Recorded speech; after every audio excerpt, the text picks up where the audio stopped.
जय जगन्नाथ मु दिवाकर दास आपण मानक प्रणाम करुच्ची।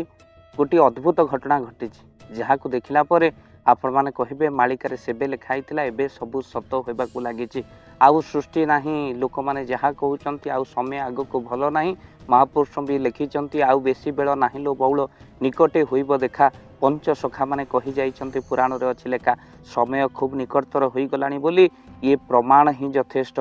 महापुरुष लिखिथिले समय एमिति आसीबो जो समय भितरे कौन हब कले चंडी चामुंडा पुणी जे मातिबे दुष्ट पापींक रकत शोषिबे। भक्तबंधु कलिजुग भितर चंडी चामुंडा मातिबे आ दुष्ट पापींक रक्त शोषिबे। भक्तबंधु आज ताहार प्रमाण मिली जो प्रमाण मिली जाजपुर जिला धर्मशाला ब्लॉक भगवानपुर ग्राम रे जो चंडी माता पूजा पाती से चंडी माता चारोटी दांत मुख भितर पदा को बाहरी आसिलानी। ये अद्भुत आउ से अंचल मध्य आलोड़न सृष्टि होईची।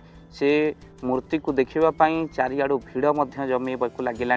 देखंतु यही मूर्ति को आपण माने जोठी चंडी माता मूर्ति मुख भितर चारोटी दांत बाहर को पदा को पड़े आसिलानी। अर्थात चंडी रक्त खाइबापी जेमिति चारोटी दांत प्रस्तुत हो गलानी। महापुरुष लिखिचंती मध्य ग्राम हेब मोड़ा भूइलो बउल जोग्नि गण जीवे घेरी कड़मड़ करी हाड़ चोबाइबे देश हेब हत सिरी। भक्तबंधु ग्राम मड़ा भूई हेब महापुरुष लिखिथिले जोग्निगण घेरी जीवे कड़मड़ करी हाड़ चोबाइबे। तार नमूना चंडींकर पाली पड़िबो। महापुरुष मध्य लिखिछन पुणी चंडींक पाली पड़िबो जो पद लिखिथिले कले चंडी जे खाइबे रकत ग्राम ग्राम रे पशी आउ जोग्निगण जे मातिबे कली शेष आसी। भक्तबंधु से पद को आउ थरे आपण मानक आगे रखिबु कले चंडी जे खाइबे रकत ग्राम ग्राम रे पशी जोग्निगण जे मातिबे कली शेष आसी। चंडी रक्त पीबे आउ दुष्ट पापींकर विनाश हब संहार लीला करिबे चंडी। पुणी चंडी को पाली पड़िबो। महापुरुष लिखिचंती जो पद जाइफुल मालिकारे ताहा सत्य हेबाकू लागिछि। भक्तबंधु एबे यही चारि दांत पदा को जो आसीछि यह प्रमाण करुछि चंडी एबे उत्क्षिप्त आउ मुड़ी खाइबे बेक। आउ भक्तबंधु महापुरुष जहाँ लिखिते ता मध्य सत्य हेबाकू ये किभଳି भाबरे संभव होई पारुछि। आगरू लेखा होइतला जहाँ एबे सत्य जो माने मालिका को विश्वास करंतिनी मालिका को मानती नाही सेमानक मथा मध्य तळकू नई जीव काहेकि ना जहाँ लिखिते सेबे ताहा हेउछि एबे एबे गोटिए परे गोटिए सत्य हेउछि असंभव संभव हेबो। आउ आपण माने देखि कहिबे समय आउ नाही आउ बेसी बेल नाही। प्रकृत रे मालिका सत हैला बोली एहा होछि तार गोटिए प्रमाण।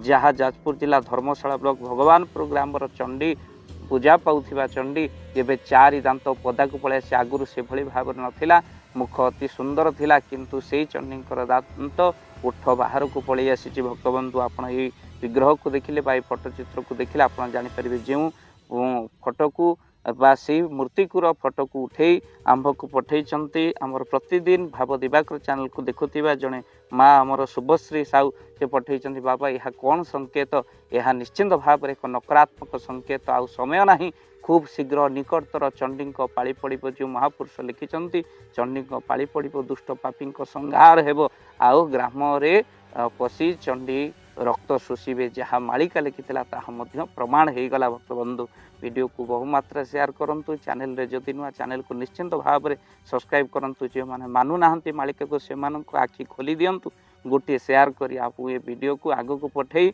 आपण से मानक जणे दियंतु सेबे लिखाइथिला एबे फळिला मालिका सत्य सत्य सत्य पर्वत शिखरे फुटिबो कहीं अच्युत वचन टळिबो नाही। जय जगन्नाथ जय पंचसखा। जय जगन्नाथ। धन अर्जने धर्म करी धर्मे प्राप्त नरहरि। जदि आपण मानक धन कौनसी गरीब असहाय रोगी मानक सेवारे लागि परिला जानतु आपणक रोजगार सार्थक हो गला। आपणक धनर मध्य बहुत महत्व रहिला।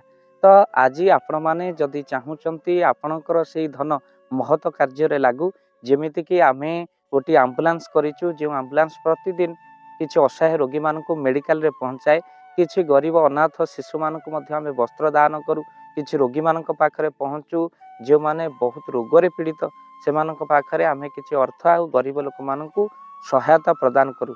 ये किछि दिन पूर्वरु आपण माने सहयोग कले आमे मध्य किछि कंबल असहाय मानक पाखरे जाई पहुंची बांटी थिलु।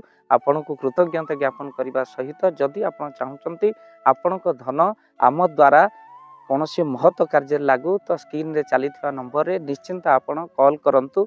ଆଉ ଆପଣଙ୍କ ବିବାହ ବାର୍ଷିକରେ, ଆପଣଙ୍କ ପିଲାମାନଙ୍କ ଜନ୍ମରେ, ଶ୍ରାଦ୍ଧରେ ଯଦି ଆପଣ ଦାନ କରିବାକୁ ଚାହୁଁଛନ୍ତି, ଆପଣଙ୍କ ପୁଅ ନାମରେ, ଝିଅ ନାମରେ, ସ୍ତ୍ରୀ ନାମରେ ନିଶ୍ଚିନ୍ତ ଭାବରେ ଆପଣ ଦାନ କରିପାରିବେ।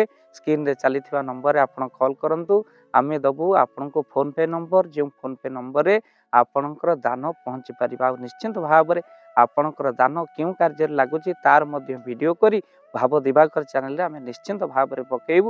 ଆପଣ ଦେଖି ନିଶ୍ଚିନ୍ତ ଖୁସି ହେବେ। ତ ଆପଣଙ୍କ ପୁଅ ଝିଅ ବିବାହ ବାର୍ଷିକ ଜନ୍ମଦିନରେ ଯଦି ଆପଣ ଚାହୁଁଛନ୍ତି ଆପଣଙ୍କର ଦାନ ମହତ କାର୍ଯ୍ୟରେ ଲାଗୁ, ତ ସେଇ ଶୁଭ ଦିନ ମାନଙ୍କରେ ଆପଣ କଲ୍ କରି ଆମକୁ ଫୋନ୍ପେ ନମ୍ବର ମାଗିପାରିବେ। ଆଉ ଆମ୍ଭେମାନେ ଆପଣଙ୍କୁ ଫୋନ୍ପେ ନମ୍ବର ଦେବୁ, ଯେଉଁ ନମ୍ବରରେ ଆପଣ ସହଯୋଗ ରାଶି ପଠାଇ ପାରିବେ।